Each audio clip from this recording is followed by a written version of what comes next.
Infertile millionaire sees boy with baby sleeping on the street and does the unthinkable. Jennifer Mitchell was walking through the streets of downtown Manhattan when something made her stop completely. It was almost 10 at night, and she was returning from yet another frustrating doctor's appointment. Another specialist who couldn't explain why, at 42 years old, after 15 years of trying and expensive treatments, she still couldn't have the child she so desperately wanted. That's when she saw the boy sleeping on a large piece of cardboard next to a shoebox where a tiny baby was whimpering softly. The weak, desperate sound of the newborn echoed down the empty sidewalk, piercing Jennifer's heart like a blade. She approached slowly, careful not to startle the boy, who looked about 12 or 13. His clothes were dirty and torn, but he slept protectively curled around the box, as if it were the most precious thing in the world. "Hey there," she called softly. The boy jolted awake, quickly sitting up and pulling the box closer to his chest. "We didn't do anything wrong, ma'am," he said, frightened. "We weren't bothering anyone." Jennifer looked into those big, scared eyes, then at the baby still crying in the box lined with old rags. "What's your name?" she asked, crouching down to their level. "Tyler," the boy answered, still wary. "And the baby?" Tyler hesitated before replying. "He's my little brother. His name's Ethan." Jennifer knew it was a lie right away. The age gap was too big, and there was something in the boy's posture that didn't fit an older brother's role. It looked more like the responsibility of an adult. "Tyler, you two need help. It's too cold out here."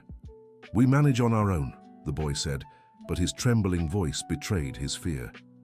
The baby cried louder, and Tyler grabbed a small bottle beside the box. Jennifer watched as he tested the temperature on his hand before giving it to little Ethan. "Where did you get that bottle?" she asked. "The people at the gas station on the corner let me heat water there.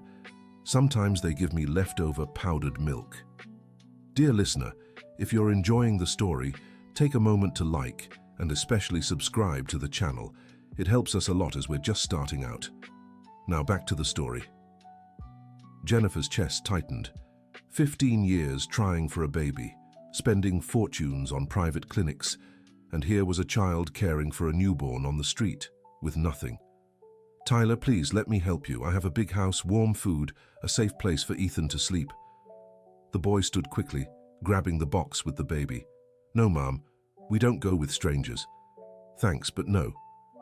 Before Jennifer could say another word, Tyler ran down the street with the box in his arms, disappearing into a dark alley. Jennifer stood there, staring at the empty piece of cardboard. Her eyes filled with tears, and for the first time in a long while they weren't tears of frustration over not being able to conceive. They were tears of pain for seeing two children in such a dire situation. The next morning, she cancelled all her office appointments and returned to the same spot. She brought new blankets, sandwiches, fruit, and several bottles of milk. To her surprise, Tyler was there again, in the same place, feeding Ethan.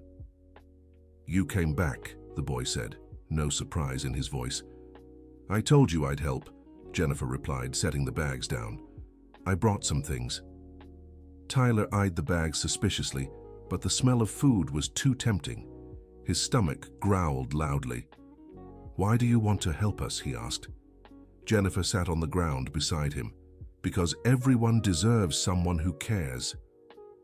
"And what do you want in return?" The question stung Jennifer. That boy had already learned far too young that nothing in life comes free. "Nothing, Tyler. I just want to make sure you're both okay." The boy grabbed a sandwich and ate quickly, as if unsure when his next meal would come. Jennifer watched as he cared for the baby, changing the makeshift diaper made of newspapers and old rags, rocking Ethan when he cried. "You take such good care of him," she remarked. "Someone has to," Tyler replied, not taking his eyes off the baby. "What about your parents?" The boy tensed immediately. "They died in an accident," he lied, but Jennifer noticed his hesitation. Over the next few weeks, Jennifer returned every day. She always brought food, clean clothes, disposable diapers, and bottles. Slowly, Tyler began opening up, sharing small details about his life, though he kept up the lie that Ethan was his brother. Then, on a rainy Thursday, everything changed. Jennifer arrived to find Tyler frantic. Ethan had a high fever and wouldn't stop crying. "He's burning up," Tyler said, tears in his eyes. "I don't know what to do." "We're taking him to the hospital now," Jennifer said, picking up the box with the baby. "But they'll ask questions," Tyler protested. "I'll handle it, trust me." At the private hospital, Jennifer pretended to be the boy's aunt to ensure they'd be treated. The doctor examined Ethan and ordered tests. "The baby is dehydrated and has an infection. We'll need to keep him here a few days," he explained. As they waited, Tyler finally opened up. "Ethan isn't my brother," he confessed quietly. "I figured," Jennifer said gently. "I found him 3 weeks ago in a church. He was in a box with a note saying his mother couldn't care for him and begging someone to love him." Jennifer's heart raced. "And you decided to take him in?" "I couldn't leave him there. He'd be cold, hungry." Tyler wiped his eyes with the back of his hand. "My mom always said we should look out for those in need." "Where is your mom, Tyler?" The boy fell silent for a long time. "She's sick. Can't take care of me anymore." Jennifer didn't press further. She knew some truths took time. For the 3 days Ethan was hospitalized, Jennifer practically lived at the hospital. She paid for a private suite so Tyler could stay with the baby. Seeing them together stirred something deep in her heart. On the second day, a woman arrived asking for Tyler. It was Deborah Wilson, 55, dressed simply, her eyes red from crying. "My boy," she said, rushing to hug him. Tyler pulled away. "What are you doing here?" he asked coldly. "A neighbor told me she saw you at the hospital. Tyler, please come home. I'm better now." "You said that last time," Tyler replied bitterly. Jennifer watched, not fully understanding but sensing their pain. "Who are you?" Deborah asked, noticing Jennifer. "Jennifer Mitchell. I've been helping Tyler and Ethan." "Ethan?" Deborah looked confused. "The baby he's been caring for," Jennifer explained. Deborah glanced at the crib where Ethan slept, then back at her son. "Tyler, what's this about a baby?" "It's a long story, Mum, and you weren't here to hear it." The tension was thick. Jennifer stepped out to give them privacy. When she returned an hour later, mother and son were crying together. "Deborah told me what happened," Tyler said to Jennifer. "She worked as a maid for a family for 15 years. The boss accused her of stealing expensive jewelry, fired her, and almost had her arrested." Deborah continued the story. "I couldn't find another job. No one wanted to hire someone accused of theft. I fell into depression and started drinking. Tyler tried to help me, but I was in a very bad place." "That's why I left home," said Tyler. "I couldn't bear seeing her like that anymore." Jennifer felt a tightness in her chest. That story of injustice stirred something deep within her. "Which house did your mother work in?" she asked. "At Dr. Robert Mitchell's home," Deborah replied. Jennifer froze. Robert Mitchell was her husband. The world seemed to spin around her. Robert had told her about a maid who stole the pearl necklace that belonged to his late mother. He said he had to fire her, but didn't press charges out of pity. "When did this happen?" Jennifer asked, trying to keep her voice steady. 6 months ago, Deborah answered. "Exactly when Robert started coming home late, claiming he had too much work at the office. Exactly when he began distancing himself from her, especially after yet another failed IVF attempt." Jennifer excused herself and stepped out to make a call. She needed to talk to Robert. "Sweetheart, I'm glad you called," he said, answering on the first ring. "How was your appointment yesterday?" "Robert, I need to talk to you about Deborah Wilson." There was silence on the other end. "Who?" "The maid you fired for theft." "Oh, her. Why are you asking about that?" "I met her son. He's taking care of an abandoned baby on the street, Robert. Their situation is terrible. Jennifer, you can't get involved with these people. They're trouble." "Trouble? You said yourself she worked in our home for 15 years. "Our home," he corrected. "And she did a good job, until she stole." "Are you sure she stole?" Another silence, longer this time. "Of course I'm sure. Do you think I'd fire someone without being certain?" Something in Robert's voice wasn't right. Jennifer had known her husband for 8 years and could tell when he was lying. "Where are you now?" she asked. "At the office, obviously. Why?" "I'll stop by." "No, don't. I'm in an important meeting and about to leave. We'll talk at home tonight." Jennifer hung up with a strange feeling in her stomach. In 8 years of marriage, Robert had never forbidden her from coming to his office. Dear listener, if you're enjoying the story, don't forget to like and subscribe to the channel. It really helps us newcomers. Now back to the story. She returned to the hospital room, her mind swirling with doubts. Deborah and Tyler were whispering beside Ethan's crib. "Deborah," Jennifer called, "can I ask you something? Did you really take the necklace?" The woman looked up, hurt. "Mrs. Mitchell, I worked in that house for 15 years. I cared for your mother-in-law when she was sick, organized the entire move when you got married. I never took a single penny that wasn't mine. Why would I steal now of all times?" How did Robert realize the necklace was missing?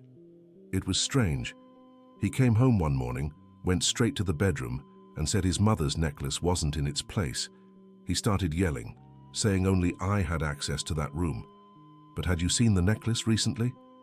"Yes, 2 days before. I'd cleaned the dresser, and it was there, in the blue velvet box, like always." Jennifer remembered that day. Robert had come home very upset, saying his mother's necklace had been stolen. She tried to calm him, but he insisted it had to be Deborah. "Deborah, that day, did you notice anything unusual in the house? Any strangers?" The woman thought for a moment. "Now that you mention it, there was a blonde woman in the living room when I arrived that morning. Dr. Mitchell said she was a client picking up some documents." "A client?" Jennifer felt her blood run cold. "Robert is a corporate lawyer. His clients are companies, not individuals." "That's true. I thought it was strange too, but it wasn't my business." Jennifer apologized again and stepped out to make another call. This time to Sarah, Robert's secretary of over 10 years. "Sarah, it's me, Jennifer. I need to ask you something. 6 months ago, on the day my mother-in-law's necklace went missing, was there a female client in the office?" "Mrs. Mitchell." Sarah sounded surprised. "What necklace?" "The pearl necklace that was stolen from our house. I didn't know about any theft. But about a woman in the office, yes. Mr. Robert was meeting with someone frequently, a pretty blonde woman." "A client?" "No, she wasn't a client. They spoke very quietly, you know, and he always asked me to leave the room when she arrived." Jennifer felt her legs weaken. Everything was starting to make sense. "Sarah, do you know that woman's name?" "I think it was Ashley, or Ashlyn, something like that." "Thank you, Sarah. And please, don't mention to Robert that we spoke." Jennifer returned to the hospital completely shaken.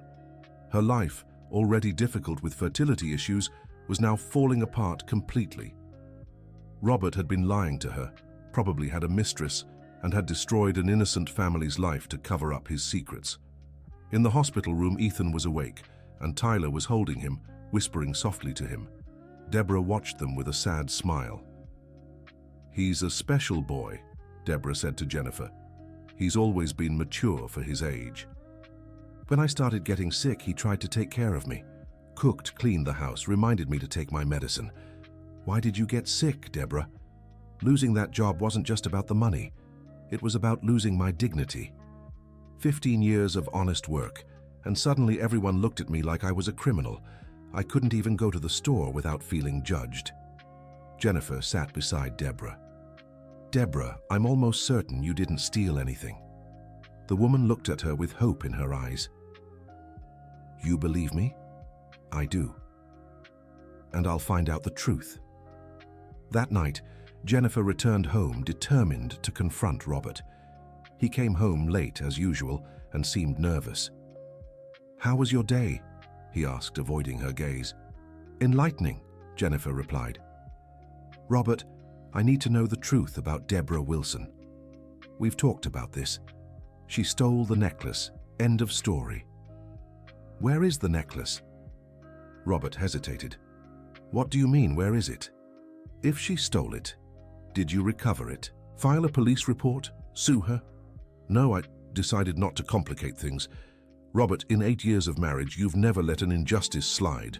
Remember when the doorman scratched your car? You sued. When the restaurant overcharged us, you made a scene. And now you're telling me someone stole your mother's necklace and you just let it go." Robert turned red. "Jennifer, why are you interrogating me about this? Since when do you care about a maid? Since I met her son, sleeping on the street while caring for an abandoned baby. What abandoned baby? Jennifer told the whole story, how she met Tyler, how she found out about Ethan, how she'd been at the hospital the past few days. Are you out of your mind? Robert exploded. Getting involved with criminals, spending our money on strangers? Criminals?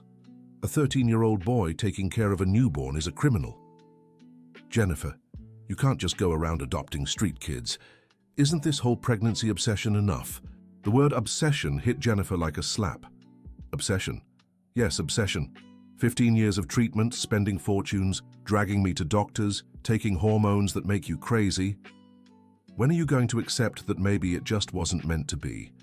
Jennifer felt tears burning in her eyes. Do you think I should give up? I think you should face reality. We have a good life, money, we can travel, do whatever we want. Why complicate things with a child? Because I want to be a mother, Robert. I've always wanted to, and you knew that when you married me. I knew, but I didn't think it would turn into this obsession. Jennifer looked at the man she'd married and didn't recognize him.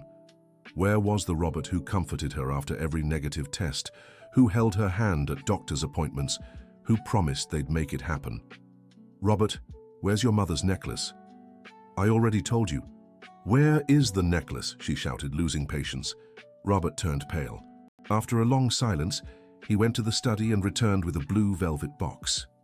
It's here, he said, placing the box on the table. Jennifer opened it and saw the pearl necklace untouched. You lied, she said, her voice low and trembling. You ruined Deborah Wilson's life, lied to me, and for what? Robert slumped onto the couch and covered his face with his hands. I was desperate, he murmured. Desperate for what? Deborah saw something she shouldn't have. What? A woman leaving our bedroom one morning when you were away. Jennifer felt the world collapsing. What woman? Ashley. We've been seeing each other for a few months. A few months? A year, he corrected, still not looking up. A year and a half. Jennifer sat down slowly, trying to process the words. You've been having an affair for a year and a half. It wasn't planned. You were always stressed about the treatments, fighting with me, crying. Ashley understood me. Understood you, Jennifer laughed bitterly. Understood what? That your wife was suffering trying to have a child with you. It's not like that. Then what's it like? You were sleeping with another woman in our bed while I was taking hormones and having surgeries to have our baby. Robert didn't answer. Deborah saw this Ashley leaving our room, and you made up the story about her stealing the necklace to cover your tracks. I panicked. Deborah was always so Catholic, so moralistic. I knew she'd tell you. And would that have been so terrible? Jennifer, I didn't want to hurt you. Didn't want to hurt me? Jennifer stood up, furious. You ruined an entire family's life to hide your affair. Deborah fell into depression, lost her dignity, her son ran away from home, and you think you didn't want to hurt anyone? I'll give her money. I'll make it right. Make it right! Jennifer was screaming now. How do you make up for 6 months of depression? How do you make up for a 13-year-old boy sleeping on the streets? Jennifer, forgive me. I'll end things with Ashley right now. We can start over. Start over? Jennifer looked at him with disgust. Robert, you lied to me every single day for a year and a half. You destroyed an innocent family. You made me believe I was going crazy, questioning details that didn't add up. Start over what? Our marriage. Trying for kids. Oh, so now you want kids? 5 minutes ago, it was my obsession. Robert stayed silent. You know what's funny? Jennifer continued. For 15 years, I thought the problem was my body, that I was defective, incomplete. I took thousands of tests, swallowed pills that made me bloated and irritable, had painful surgeries. And maybe the problem was you. Maybe my body knew you didn't deserve to be a father. Jennifer, don't say that. You know Ashley's pregnant, don't you? Robert turned completely white. How do you know? Because I know you, Robert. You wouldn't have the guts to carry on an affair this long unless something really serious was involved. And from the way Deborah described her, a young and beautiful woman, I imagine she's giving you what I couldn't. It's not like that. How many months? Jennifer, how many months is she pregnant? 4, he whispered. Jennifer felt as if someone had ripped her heart from her chest. 4 months. While she was undergoing her last fertility treatment, enduring painful injections and clinging to hope, Robert already knew he was going to be a father with another woman. "Get out of my house," she said with terrifying calm. "Jennifer, let's talk. Get out of my house now." Robert grabbed some clothes and left, promising they'd talk the next day when she was calmer. Jennifer spent the entire night crying, not just over the betrayal, but over everything it meant. 15 years of her life, wasted. 15 years thinking something was wrong with her, when in reality she'd been married to a man who never truly loved her. The next morning she returned to the hospital. Ethan was doing much better and would be discharged that afternoon. Tyler seemed livelier, chatting animatedly with his mother. "How are you all doing?" Jennifer asked. "Better," Deborah replied. "Last night, we talked a lot. I apologized to Tyler for not being well and not taking proper care of him. And I apologized for leaving home without telling anyone," Tyler added.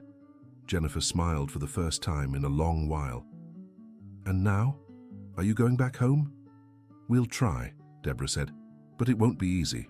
I don't have a job or money for the overdue rent." "What about Ethan?" Jennifer asked, looking at the baby sleeping peacefully.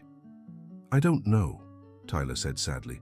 "He can't stay on the streets, but I can't abandon him either."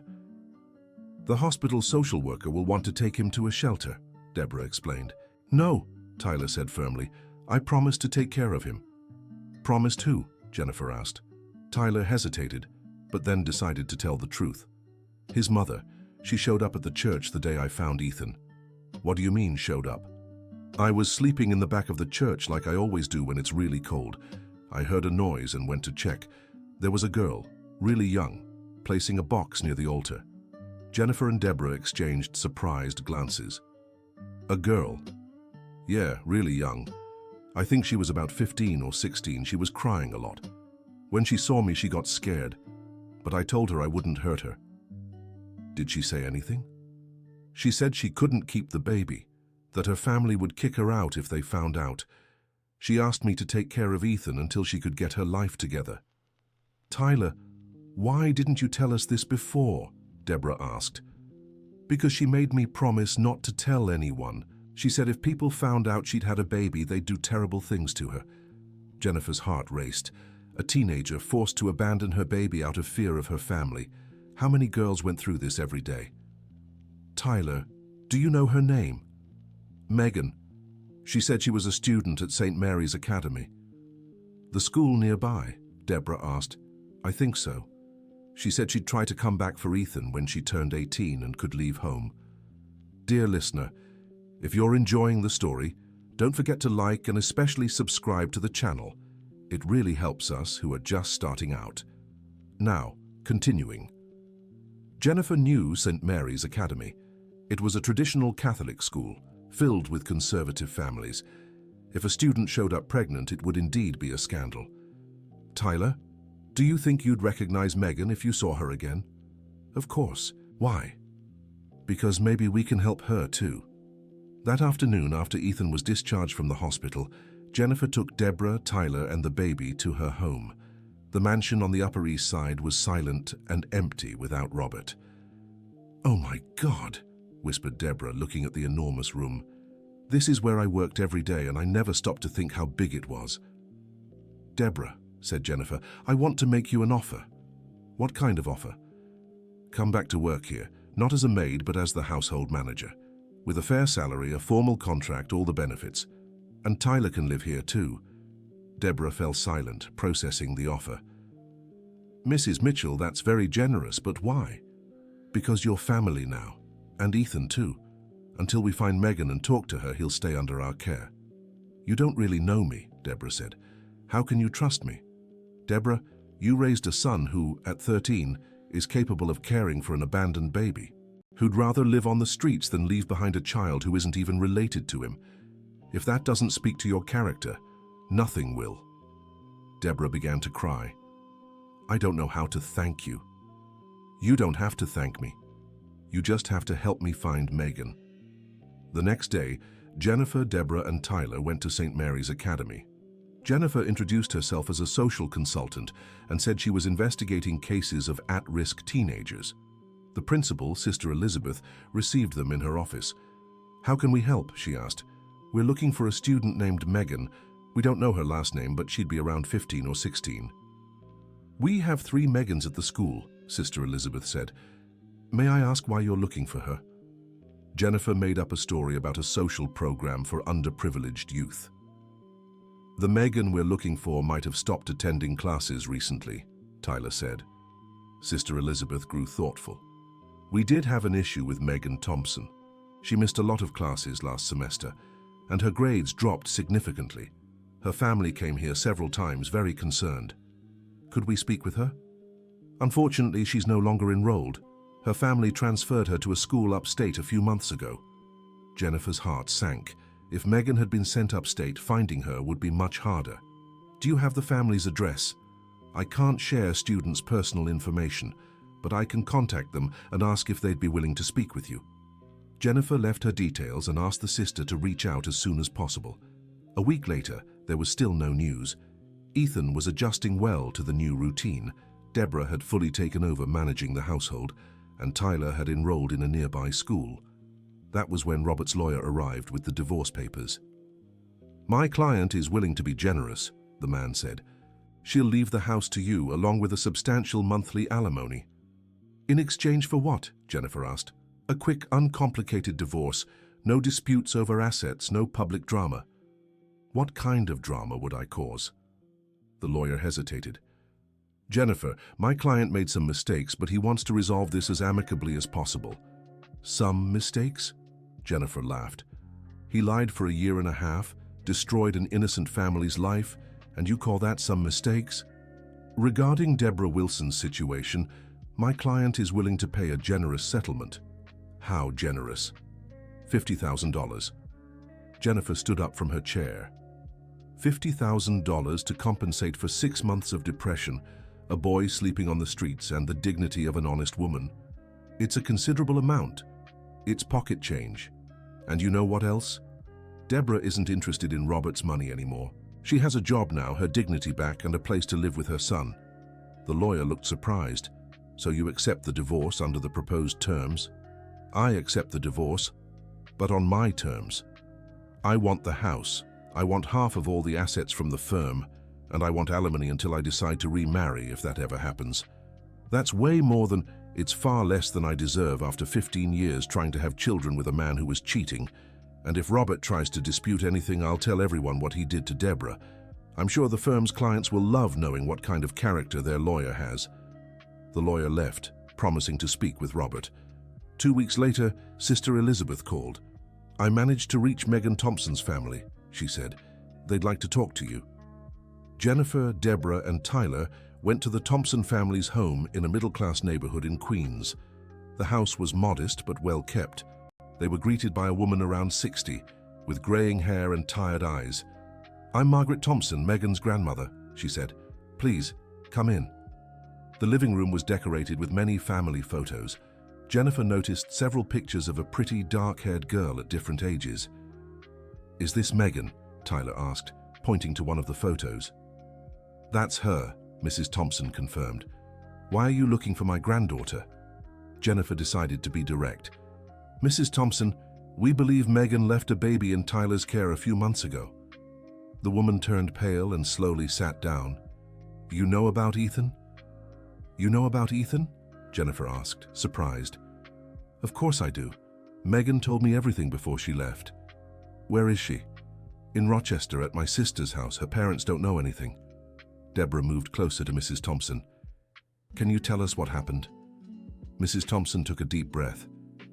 "Megan had a boyfriend, a boy from school. When she found out she was pregnant, she was terrified. Her parents are very strict, very religious. If they found out, they'd throw her out." "And the baby's father?" "Disappeared when he heard about the pregnancy. His family moved away, and we never heard from him again." "How did Megan hide the pregnancy?" "It was so hard. She wore loose clothes, said she was sick when she felt nauseous. I helped as much as I could, but I was afraid my kids would find out too." Jennifer saw the pain in the woman's eyes. Where did Megan have the baby? At my house.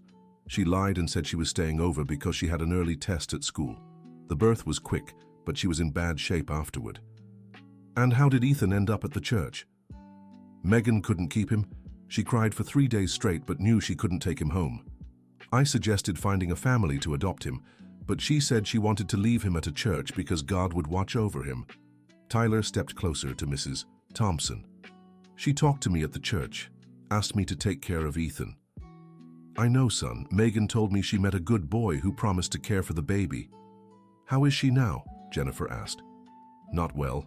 Not well at all. She cries every day thinking about Ethan. She wants to come back for him but is terrified of her parents' reaction. Mrs. Thompson, Jennifer said, what if we found a way for Megan to be with Ethan without her parents ever knowing? How? She could live with me.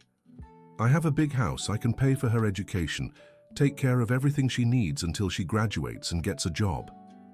Mrs. Thompson studied Jennifer with suspicion. Why would you do that? Because Ethan isn't just Megan's responsibility. He's all of ours. And because I know what it's like to want a child more than anything in the world. You have children? No, Jennifer said, her voice breaking. I tried for 15 years, but it never happened. Mrs. Thompson took Jennifer's hand. My dear, sometimes God gives us children in ways we don't expect. Do you think Megan would agree? I'll call her right now. Mrs. Margaret went to the phone and dialed a number. The conversation lasted almost an hour, with many tears on both sides. She wants to talk to you, said Mrs. Margaret, handing the phone to Jennifer. Hello, Megan? Hello, said a young, emotional voice. Are you Jennifer? I am. Megan, I want you to know Ethan is doing well, very well taken care of. Thank you, said Megan, crying. I think about him every day. He's a beautiful, healthy baby. Tyler took very good care of him. Is Tyler still with you? He is. Do you want to talk to him? Jennifer passed the phone to Tyler. Hi, Megan. Tyler? Her voice grew more animated. How's Ethan? Growing, eating well, sleeping through the night? He's strong. Thank you for taking care of him. You saved my son's life. I promised you I would. And you kept your word. You're a very special boy, Tyler. After talking with Tyler and Deborah, Megan spoke to Jennifer again. Mrs. Mitchell, my grandmother told me about your offer. I accept, but I have one condition. What is it? I want to work to pay my way. I don't want to be supported. I can help with Ethan, the house, anything. Megan, you're 16. Your job is to study. I can study at night and work during the day. You don't have to. I can support you. Mrs. Mitchell, I've been supported by my parents my whole life. I want to learn to stand on my own. Jennifer smiled. The girl had spirit. All right. We'll talk more when you get here. When can I come? Whenever you'd like. Tomorrow? Tomorrow is perfect. The next day, Mrs. Margaret brought Megan by bus from Rochester. Jennifer picked them up at the station. When she saw Megan, she understood why Tyler had offered to care for Ethan. The girl had sweet eyes and a deep sadness that touched the heart. Where's Ethan? Were Megan's first words. At home with Deborah, Jennifer replied. The whole way to the house, Megan was nervous, fidgeting with her hands, staring out the window. Are you okay? Jennifer asked. I'm scared, Megan admitted. Scared of what? That Ethan won't recognize me, that he's gotten used to being without me. Megan, babies know their mothers. You can be sure of that. When they arrived home, Deborah was in the living room holding Ethan. The baby had grown, chubbier and healthier. Megan stopped at the doorway, just looking. Go on, Jennifer encouraged. Megan approached slowly. Ethan looked at her and gave a toothless smile. He remembers me, Megan whispered, tears in her eyes. Of course he does, Deborah said, handing the baby to her. Megan held Ethan and began to cry. The baby reached his tiny hand to her face, as if wiping away her tears. Mommy's here now, she said, kissing his forehead. I'll never leave you again. Tyler appeared in the room and smiled at the sight of Megan with Ethan. They look good together, he said. They do, Jennifer agreed, and now we're all a family. In the months that followed, life in Jennifer's house settled into an unexpected but perfect rhythm. Megan attended school in the mornings, at a nearby school and helped Deborah with the house and Ethan in the afternoons. Tyler was doing well in school and had made many friends. Deborah ran the household with efficiency and warmth, and Jennifer finally felt complete. The divorce was finalized exactly as Jennifer had demanded. Robert had no choice but to accept her terms, especially after learning Deborah was living in the house and could testify against him at any moment. One afternoon, as Megan was giving Ethan a bath, the doorbell rang. Deborah answered and returned with a worried expression. "Jennifer, there's a man at the door asking for you. He says he's from Megan's school." Jennifer went to the door and found a well-dressed middle-aged man with a serious expression. "Mrs. Jennifer Mitchell?" "That's me. I'm Stephen Thompson, Megan's father. I need to speak with you." Jennifer felt her stomach turn to ice. The moment everyone had feared had arrived. "Please come in." In the living room, Stephen Thompson looked around suspiciously. "Where is my daughter?" "She's here at home. Would you like me to call her?" "I would, and I want answers too." Jennifer called for Megan, who appeared in the living room, pale and trembling. "Dad," she said softly. "Megan, what's this all about? Your grandmother told me things I can't believe." Megan looked at Jennifer, her eyes pleading for help. "Mr. Thompson," Jennifer said, "why don't we sit down and talk?" "I won't be sitting. I want my daughter home right now." "Dad, I don't want to go back," Megan said, gathering her courage. "What do you mean you don't want to go back? You're 16, you're a minor." "Dad, I have a son." "That's a lie. My daughter wouldn't do something like that." Just then, Ethan began crying in the bedroom. Megan looked at her father. "Would you like to meet your grandson?" Stephen Thompson fell silent, processing the information. What son?" "Ethan, he's 4 months old." "That's impossible. You were at home just 3 months ago." "I hid the pregnancy, Dad." Stephen sat down slowly, as if his legs could no longer support him. "How did you hide it? With loose clothes, lying about stomach aches, skipping school when I felt sick?" "And the father?" "He disappeared when he found out. His family moved away." Stephen covered his face with his hands. "Megan, how could you do this to us, to your mother?" "Dad, I was scared. You always said a girl who gets pregnant unmarried is lost, has no character." "And isn't she?" Jennifer couldn't stay silent any longer. "Mr. Thompson, Megan is a 16-year-old girl who made a mistake and is trying to take responsibility. That's not a lack of character. It's maturity. You have no business in this.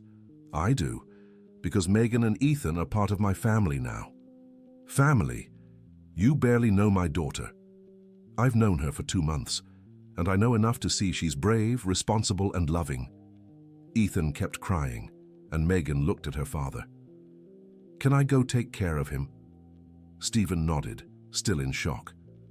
Megan returned, holding Ethan in her arms. The baby had stopped crying and was curiously eyeing the stranger. "This is Ethan, Dad, your grandson." Stephen stared at the baby for a long time. Ethan smiled at him and reached out a tiny hand. He looks like you when you were a baby," Stephen said, his voice breaking. "Would you like to hold him?" Stephen hesitated, but finally held out his arms. Ethan went to him calmly, as if knowing he was family. "Hi, Ethan," Stephen said, tears in his eyes. "I'm your grandpa." The baby laughed and grabbed Stephen's finger. "Megan," her father said, not taking his eyes off his grandson, "why didn't you come home when he was born?" "Because I knew you'd kick me out." "Kick you out? Megan, you're our daughter." "Dad, you always said if I ever did anything to shame the family." "Megan, having a child isn't shaming the family. Hiding it from us, leaving home, that's what hurt us." Megan began to cry. "I was scared, Dad." Stephen handed Ethan to Jennifer and hugged his daughter. "My girl, I love you more than anything in the world, no matter what happens." "Even though I got pregnant unmarried?" "Even then. You made a mistake, but mistakes can be fixed. What matters is that you're both okay." "Dad, I don't want to go back home right now." Stephen pulled back from the hug. "Why not?" "Because here, I'm learning to stand on my own. Mrs. Mitchell is teaching me how to take care of Ethan properly.